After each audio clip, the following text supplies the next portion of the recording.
Oh. Thank you so much to you, Lisa Smith, for coming on Wellness Your Way. I'm so excited to have you here. Thank you, Megan. I'm so excited to be here talking with you. Yes, well, I know you because of our previous conversations, and I've just read your formal bio to the audience, but please tell us in your words a little bit about you. Oh, I'd be happy to. So, I am a functional medicine practitioner. I am a dietitian, so I focus mainly on the nutrition piece, the lifestyle pieces, nutritional supplementation. And I like to say I focus on what are called the 3 R's, Megan. What do we need to remove that's hindering someone from feeling their best? What do we need to replace that they're deficient in? And what else do we need to do to restore them back to good health? And that's always a mind, body, spirit approach. It takes a look at the whole person. So that's what I do. You and I chatted briefly before, and I shared with you that I am transitioning out of my brick and mortar practice that I've been doing for years and have loved. I feel super fortunate that a functional medicine MD has come in and decided to buy my practice. So we're in that funny, weird transition stage, and eventually I will be moving toward a virtual practice. But that's what I do. I'm also a podcaster. I have the podcast Pretty Well. And I'm a mom and a wife, and that pretty much sums up right now in a nutshell. So you have so much going on, and you are incredible from what I know at all of it. I just can only imagine all the emotions that are going through your mind and your body at all times in transitioning your practice. And I will also put a plug in for your podcast, which is fantastic. So Thank you. whatever way you're sharing your knowledge and your wisdom and your insights, it's great. And I'm glad that we get to do some of that here today. Thank you. I am too. You and I spoke before. You were on Pretty Well, one of my favorite episodes ever. And so I have been really looking forward to talking with you today. So thank you. Amazing. Well, thank you. And let's start with some of the basics. You are an expert in gut health. And a Mm. lot of people, when I start talking about gut health, they're like, oh, no, what comes out in the toilet is fine. I'm like, oh, wow, there's so much more. So, can you just tell us, why is gut health so important overall?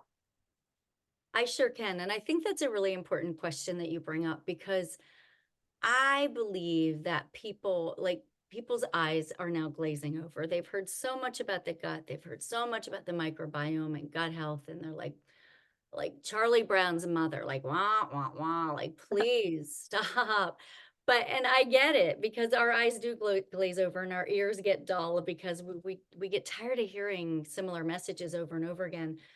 But when we really do a deep dive and think about what the gut represents in our whole being, it's mind blowing. So 95% of our serotonin is made in our gut. And that is the neurotransmitter, the brain hormone that helps us to feel like everything's okay, that helps us to not feel anxious, that helps us to feel like our life is good and we're content and we're joyful. We don't have all those things that make us feel so out of control. So you can imagine that is one tiny, that's the dust on the iceberg of what the gut does. The gut does so much more than that. But if we just take that one tiny piece and we realize if our gut is not well, we are not mentally well, we are not emotionally well. And the another really big pillar in that, I mean, we could unpack that for the whole podcast, but let's just rest with that for a minute. Another big pillar of the gut is 70 to 80% of our immune system is housed in our gut. So not only if it's not well, or we're not mentally, emotionally well, we don't feel calm, we're in this chronic state of fight or flight. We can't get into that parasympathetic rest and digest, but also we don't have good immune function. You can tell those are two things I mentioned in 3 minutes that if we don't have those, we're not living our best lives for sure. So that's just the start of it. And the other cool thing is that, like, the microbiome influences every organ of our body. And the gut, it's so fascinating. I could nerd out forever with you on this, but the gut is called our second brain because it has its own nervous system. So, and for our listeners, if you ever think of, like, do you get a gut feeling Well, there's a reason for that. It's because your gut is the second brain. It is a more primal, instinctual way that we interact with our world. And so if the gut isn't reading things right, or if the gut's off, again, we're not balanced. We're not feeling like all is well. So that's my, my quick and dirty of why the gut is so important. Of course, there's more than that. That was a fantastic overview. You summarized it really well. And we know now a little bit about why gut health is so important. Let's talk about why most of us don't have a healthy gut to start out. And we've also heard over and over and over leaky gut, leaky gut, leaky gut. So Mm. everyone's heard leaky gut, but they don't really know what it is. Can you tell us Mhm. from your expert perspective, what is leaky gut and how would someone even know if they had it? Sure. I like to explain leaky gut this way because, again, I went, just a quick story. I went to a doctor I used to go to, and I said, "I think I have leaky gut," and he literally laughed at me, and he said, "I've never heard of such a thing," and basically treated me like I was ridiculous. He's also the same doctor who told me I didn't have, that food sensitivities were not a thing. You either had an allergy or not. So obviously, I don't have the same doctor anymore. But the way the way I like to describe leaky gut is, if you think of your digestive system in the simplest terms, like a hose, you just went out to Lowe's or Home Depot and you bought a brand new hose. Spring is coming, you're gonna water your garden, so it's perfect. And think about that, from your mouth to your butt. You got this hose, this brand new hose. Don't even think about the organs. And and it does what it's supposed to. Just like when you attach your hose to your spigot on the side of your house, the water comes out and it goes out your hose. The same thing. You put food in your mouth and eventually your body does what it needs to with the food and the rest of it comes out. Well, if you had a bratty little neighbor kid who came over when you weren't looking and took some nails or pins and put holes in your brand new hose, and you went to water your garden, then yes, you would still get some water out, that's for sure. But you're going to see these little springs popping up all through the hose. That is a great illustration of what happens with leaky gut. And the problem with that is those particles, even though they still are microscopic, by the time they are leaking out, they're still too big for our body to use effectively. And now they're seen as a threat, just like a bacteria or a virus. So the body and the brain and the immune system look at that and say, that's not good. That's a threat. That's a problem. And now inflammation goes through the roof. And you have these gut issues. And often you have far more issues, systemic issues all throughout the body. So that's leaky gut. Fantastic. Yeah, What causes, oh, go ahead. I was just gonna say, I like to use the picture because it can be really hard to figure out, what does that mean? But Yes. when you see that, yeah, so what causes it? So many things cause it. The first thing I think of, and it's just because this is where I go with it, doesn't mean it is the first thing, but I always think food sensitivities. And food sensitivities are like a chicken or an egg. Which came first, the food sensitivity or the leaky gut? But it really doesn't matter once you get into the cycle, because one causes the other to get worse and worse and worse. So if you have food sensitivities or a food allergy, which is slightly different, but they're both immune responses, then you are causing gaps in the tight junctions, or what are the tight cells in that hose, causing those little springs, those little leaks. So what happens then is you start to get this leaky gut. But when you get leaky gut, because more of the foods you eat are getting through that barrier before they should, now your immune system sees those foods as a threat. So the more you eat something, the more it becomes, you have more food sensitivities to what you like and eat. So people will say, "Oh my gosh, I ran this food sensitivity test and everything I like and eat is on there." That's not a coincidence. That's because that's how that cycle works. Some other things that are terrible for our gut: Roundup. And no one's going out and consciously eating Roundup, but we're eating Roundup every day. And if we're not defensive shoppers, meaning if we don't look at our food labels and look at the foods we're buying, we're getting significant amounts of Roundup in our system, and that puts holes in our gut. worse than a lot of things. And then certain drugs, certain medications, certain things like NSAIDs, you know, ibuprofen, and those can really attack the gut. And then some other, you know, viruses. What have you found? There are so many things that can contribute to leaky gut, but those are kind of the big ones. Candida, H. pylori, those are kind of my big rocks in the jar. I completely agree with all of those. The one that I think we haven't covered yet that I find to be a common source is stress. Now, is Yeah. stress, again, the chicken or the egg? Is it that your poor gut function then makes you more predisposed because you can't produce all the serotonin, dopamine, et cetera, and then you feel more stressed and anxious, and it's a cycle that way? Or did stress the other way cause some of the leaky gut?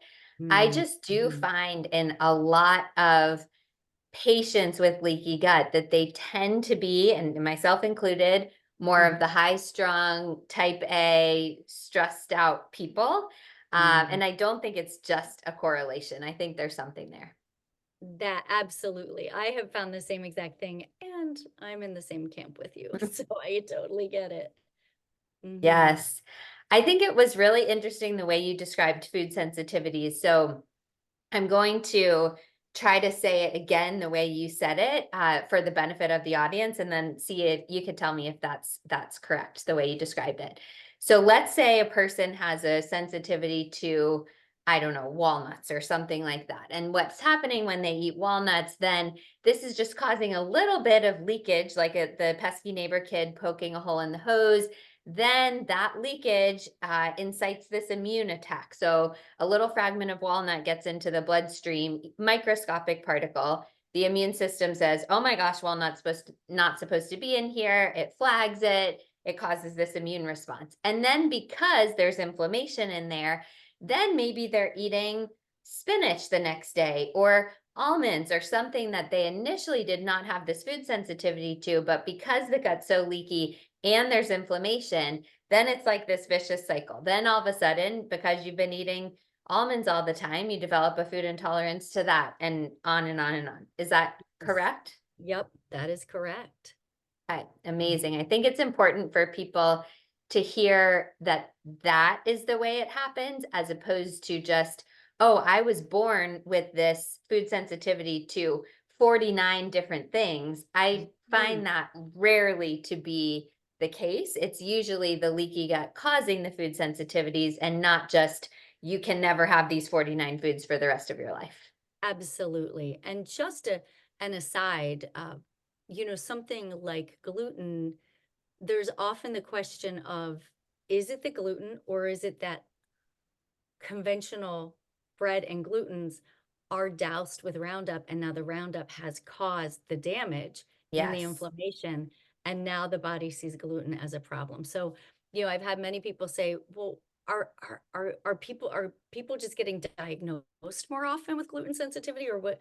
You know, has it always been around?" It has not, and the gluten itself is a different strain. The wheat is different. It's not what I grew up with. It's not what our parents grew up with.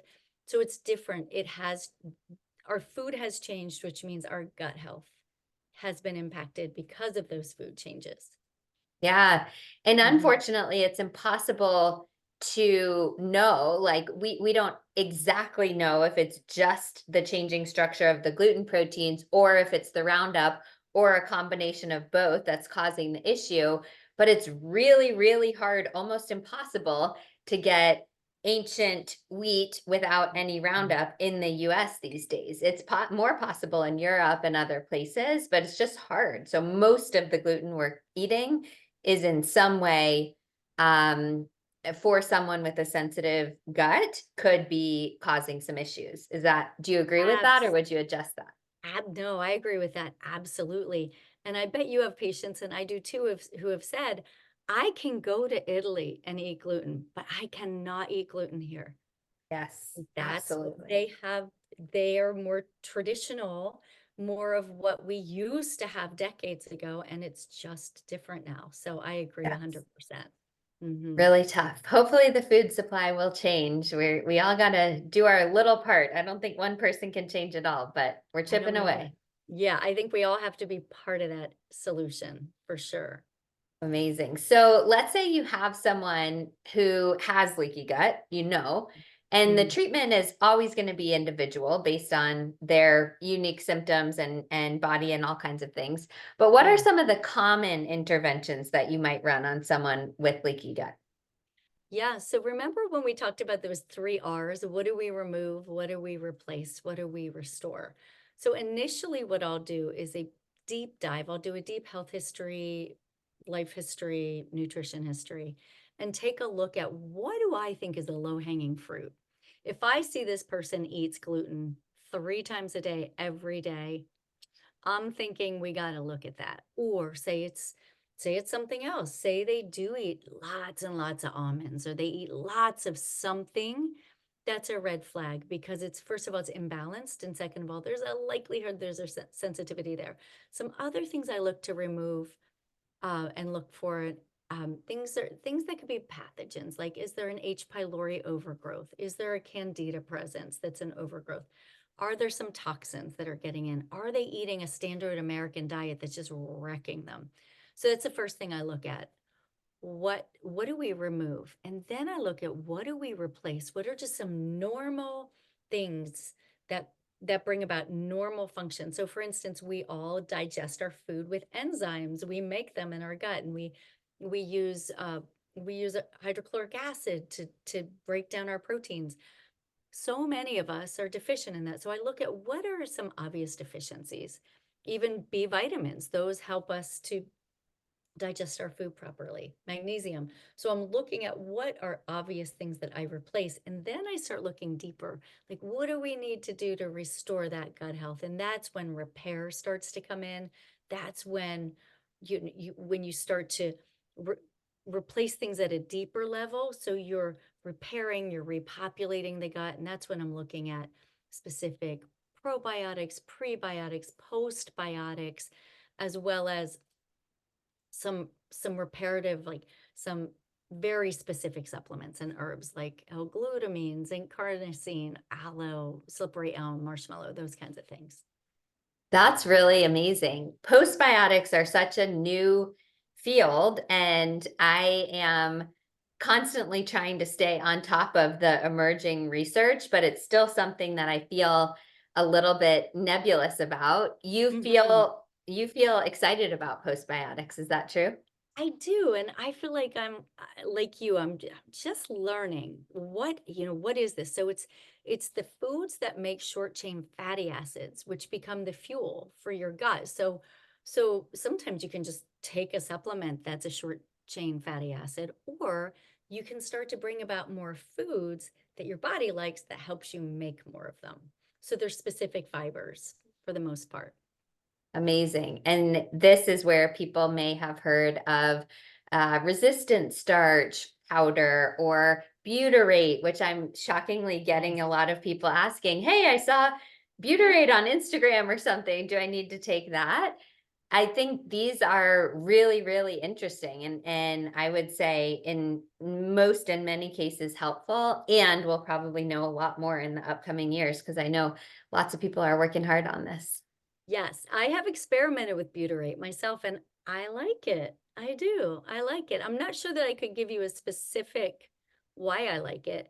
And I don't know, do you do this? I try everything on myself first. Before I Yes. ever have a patient or client try anything, I try it first because I want to know what is that experience? Is it worth the money? Are there any side effects that I want to be aware of? So I've been trying butyrate and I like it. Mhm. Amazing. I do that, much to the chagrin of my supplement budget sometimes, but it's really fun to try all that stuff and test. Yeah. I test labs on myself all the time, but I have not yet tried butyrate, so I will add it to my list and I will let you know. Thank you for that. Okay. Okay, just for brands, I've found Body Bio, I like that one, and there's Okay. another one from Designs for Health, and I think it's like Tributyrate, I forget that one, so Okay. something like that. Great. Yeah, yeah, I'll check look it out. into them. Thank you. Sure. All right, let's talk about leaky gut and autoimmunity. Mm. They have an interesting and close relationship. Can you tell us about this and why this stuff is kind of increasing in prevalence these days? Yeah, I sure can. And even firsthand, I have Hashimoto's. So my youngest kiddo is now 18, so I'm sure he loves being called a kiddo. But after I had him, gave birth to him, I was feeling extra tired, really tired. And I thought it was just, postpartum fatigue, sleep deprivation. I had a little tiny toddler girl and this little baby boy, and I thought I'm just tired. And no lie, Megan, a friend came to visit me who's more of like an acquaintance friend. She came to bring, a gift for the baby and a meal. And she looked at me and I thought I was doing pretty well. I really did. I thought I was kind of hanging in there and a trooper. And she looked at me, no lie. She said, "You look awful." I was Oh, like, "What?" But I oh, did. In retrospect, I did. And that was what I needed to hear because I was in denial. I thought it was sleep deprivation. I had let Hashimoto's go almost a year undiagnosed, and I was sick, sick, sick. I could barely, my joints hurt really badly. I was afraid it was MS. It was bad, but it turned out to be Hashimoto's that went way too long. And that is an autoimmune disease that where your body starts to attack your thyroid. And there's a very clear relationship between leaky gut and autoimmunity. When we look at autoimmunity, it can be called the three-legged stool. And those three legs, there are always three legs to any autoimmunity. There are genetics involved, right? And then there's always leaky gut is the second stool. And the third stool is some kind of insult. It could be a virus, it could be a toxin, it could be some kind of exposure that was the tipping point. It was the straw on the camel's back. Or it can be multiple things. So the thing with leaky gut is we really do want to heal that. And some people have put their autoimmunity into remission by healing their leaky gut. I'm not one of them, but I am one of those high like type A, high energy, never never say die, works way too many hours. So I don't think I'm the best poster child for that, for there's a lot you need to do when you're addressing autoimmunity. One is leaky gut, but also, a lot of good self-care and dialing down and doing some other things too. yes. I admire you for your vulnerability on that. And I share that that's the hard part for me too. The nutrition, no problem. I love eating healthily. The workouts, I got that, whatever. It's the letting down and not going a million miles an hour. That's always the hardest part for me as well. Yes, and it's what you and I talked about as business owners. It's always there are micro decisions. They may be tiny, but they're always floating in your head and they're always Yeah. spinning around. So if you do wake up in the middle of the night, you're thinking like 10 of them are coming at you at once. And so it's really hard to dial that back down. So I'm the same way. Love the nutrition, the exercise is great. Deep breathing I could do. I mean, all Yep. the things that are prescriptive. Sure, I can do that. I can do that. But it's just that dialing back down. Yes. Well, we're all works in progress. So Yeah, good that's to right. always have something fun to look forward to. Yes. Let's talk about a few other common digestive conditions. I always feel that people are surprised when I start talking about low stomach acid or hypochlorhydria, which is just as or more common as actual high stomach acid. So, Mhm. can you talk to us about this? Why might someone have low stomach acid? Is that even a thing? What does it look like? Tell us anything about that. It is a thing, and sometimes don't you feel like when you're talking about it, people are looking at you like, "What?" Like, Yes. "Are you sure?" Because my Mm-hmm. symptoms feel like acid, and they Yes. are in a sense, but they're more that your food isn't digesting and it's sitting there and it's putrefying basically. But yeah, the low stomach acid is extremely common, uh, but we just don't know about it because it's not talked about, and then it can be even more detrimental when someone gets on a PPI because it Yes. wipes out any little trace of stomach acid somebody had. Now, some people do truly have an overproduction of stomach acid. So those folks, I'm not saying that doesn't exist. I'm not talking about that, but uh, some people, type A blood people tend to have lower stomach acid. Isn't that I did interesting? not know that. Yeah, it's Wow. fascinating. And so that can be one factor. There are other factors. H. pylori is one of the biggest reasons why people don't make enough stomach acid. And everyone has some H. pylori, just like everybody has some fungus, everybody has bad bacteria, right? But it's when it reaches a threshold that it overgrows and becomes a problem that it suppresses the cells in our stomach that make some stomach acid. So we can't make enough stomach acid. And that causes so many problems. It causes, digestive problems. It causes GERD, which again, you think it's the opposite cause. It causes poor malnutrition, iron, it causes anemia. There's so much that that low stomach acid can cause. So how would someone know if they, of course, we want them to come in and actually have virtual consultations with you, but if someone's just listening and being like, "Oh yeah, I have reflux. Do I have low stomach acid or high stomach acid?" How could they know? Yeah. Yeah. So with that, that can be tricky because the symptoms can be the same. Yeah. There is a test. There's a there are a couple do-it-yourself tests at home. I would not do them without working with a functional medicine practitioner. One is taking a supplement called betaine, and you take, 2 at a meal, and then you keep increasing until you get a warming sensation. And then, you only go up to so many. And then if you don't ever get a warming sensation, the likelihood is you don't have enough stomach acid. There are a couple other DIY. Are there any you recommend? So I have done the betaine HCl with people. Mm. I know there is also one where you drink baking soda or something like Yes, that, but I've that's never it. done it. So I don't know Mm. enough to tell people on a podcast to do it. There is something like that. I can't remember it either. Yeah. Yeah. I think oftentimes we can tell somewhat by the symptoms and even asking if they've been on a PPI, well, did that help? And sometimes they're like, I don't know, like helped a little bit. I'm not sure. If it wasn't like a home run, then I often want to look further. We can do stool testing to assess that digestive enzyme capacity and inappropriate fat breakdown or fat maldigestion. There are lots of other things to do, but just like you, I think it's kind of hard to know just on the surface, just by talking to someone.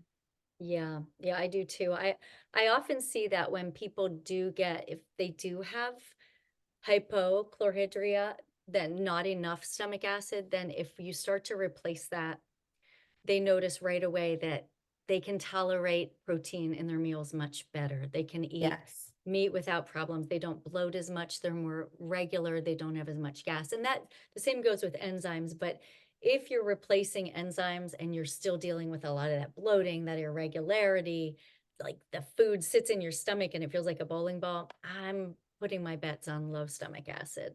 Yeah. Great observations. Let's do one other common condition, which is Candida. People Yeah. probably have heard of this one too, but don't really know what it is. So tell us more. Yeah, so a lot like some of the other things we've talked about, we all have some level of candida.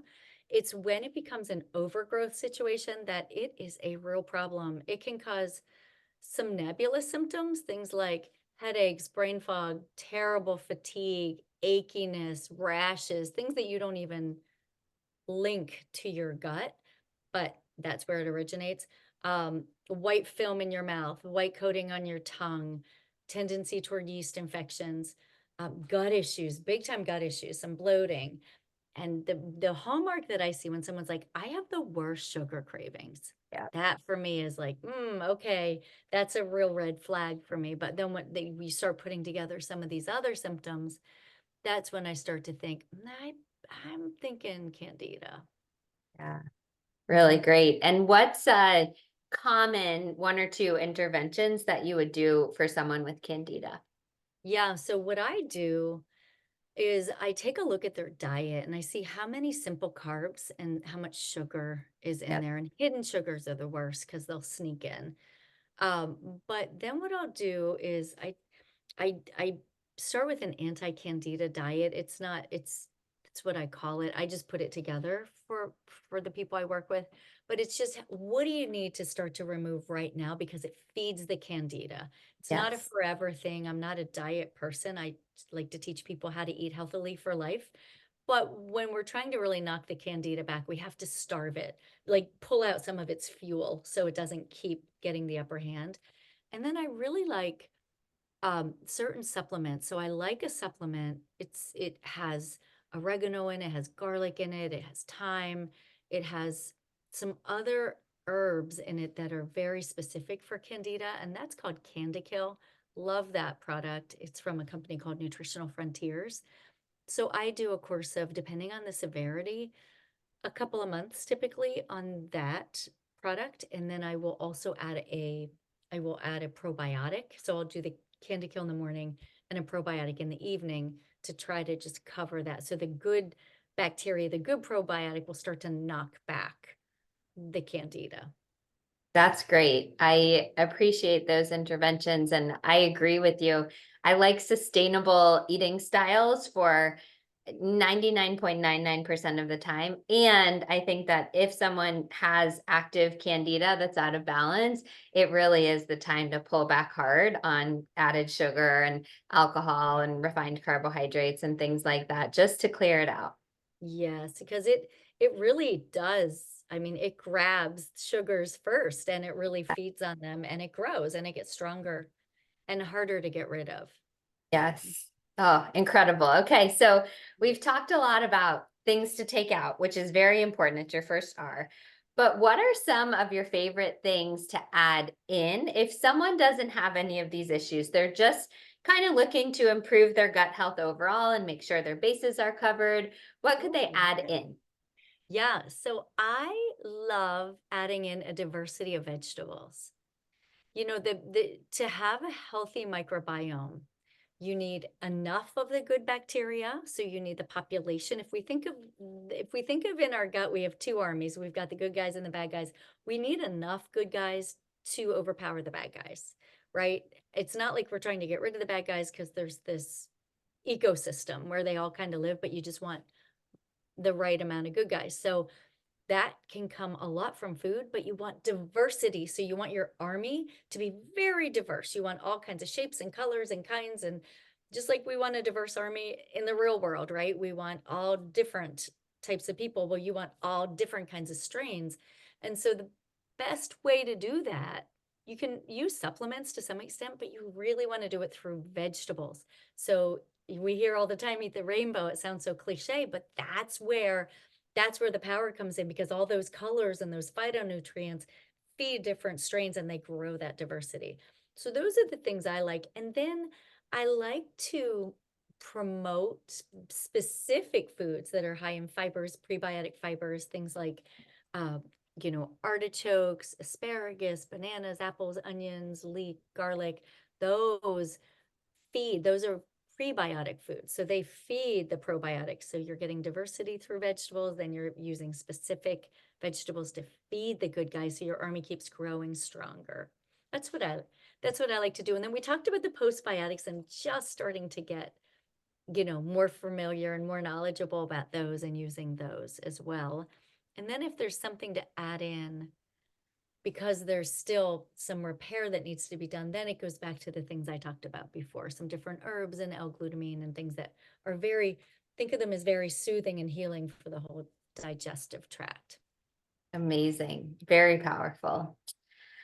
Let's talk actually, I have a question before I get into your personal routine. I'm Okay. curious to hear your preliminary thoughts because another emerging area of research. What about fecal microbial transplants? Are you going to be a fan? I don't know. They said they're so freaky. Yeah. They're so freaky to me.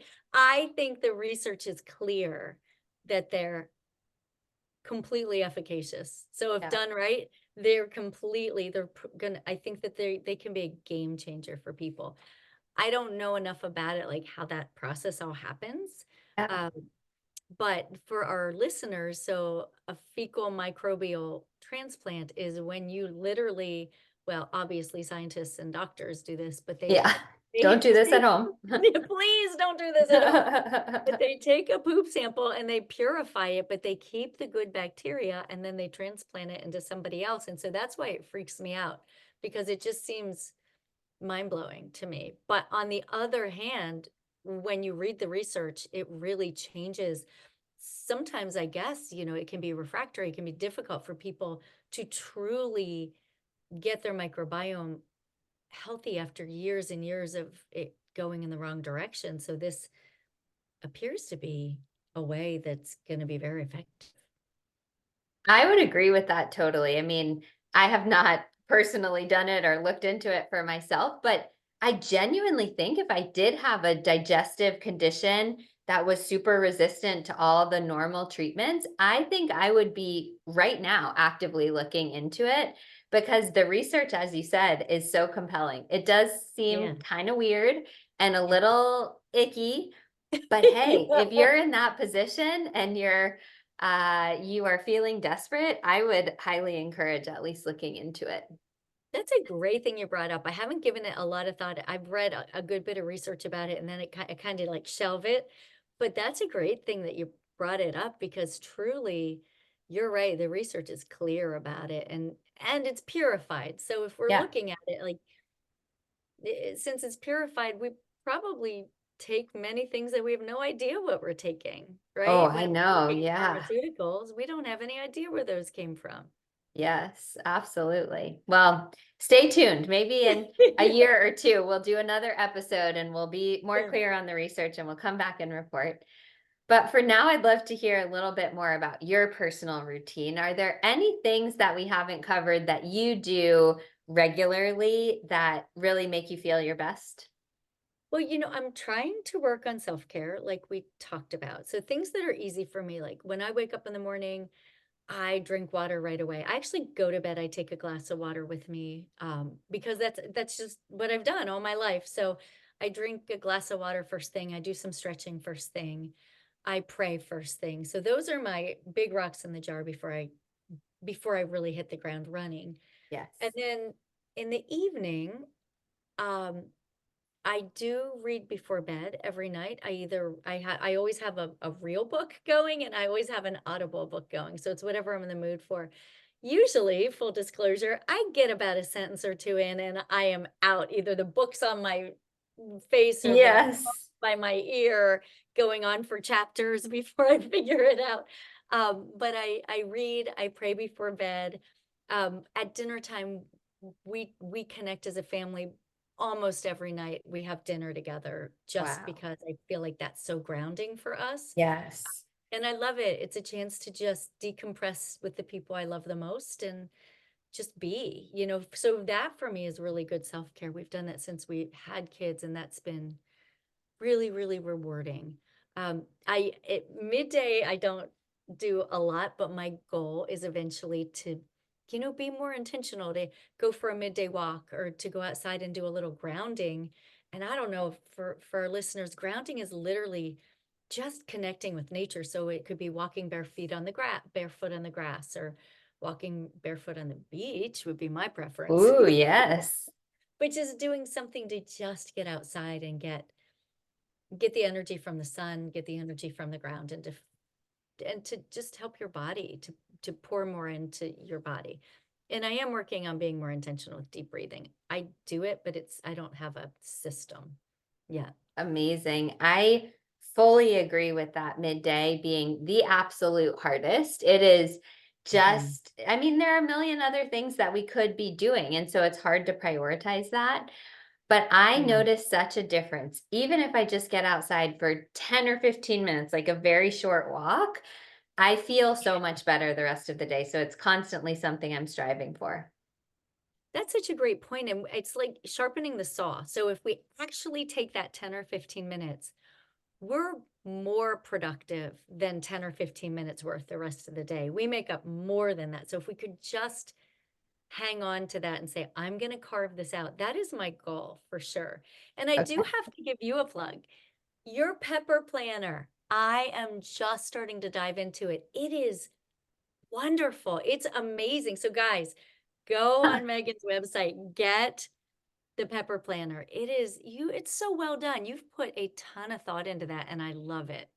Thank you. Well, it was truly a passion project for me. I just genuinely wanted to make it for myself. And then I thought, why not offer it to other people? But I've been using it myself since 2017 every day, and I just love it. It really makes a difference to my mental and physical health. I'm just getting into it, but I'm telling you, guys, you got to check this out. I mean, you have no idea I was going to say that, but I did not. it is beautiful. In every page, I'm like, there's more other planners I've had in the past. You have 3 or 4 pages that are a little bit unique and then they repeat themselves all through the planner, but yours is really unique. So anyhow, I just had to say that that's going into my self-care, Well, my thank new you. I'm self-care. excited for you and Thank you. grateful for the plug. And Yes. now you can plug yourself. Please, if Oh, you want to leave the audience with any other thoughts, and then please tell them where to find you and connect with yeah. you online. Yeah, and so you and I have talked about that. That has changed. So because I'm transitioning out of this brick and mortar, my areas of contact have become much more limited because that is something I'm handing the baton over on. So right now, the best way to find me and follow me is on the Pretty Well podcast. So that's on Apple, Spotify, all the places where you listen to podcasts. And it's just called Pretty Well. And then to find me on social media, and Instagram is where I'm most active, is Pretty Well _ podcast. We will absolutely link to both the podcast and the Instagram podcast page. And I know people will be very anxious to hear all of the wisdom that you have to offer over on the podcast. So thank you for that. Thank And thank you you. so much for coming on Wellness Your Way. It was such a pleasure to have you here. It was a blast. I appreciate you having me on.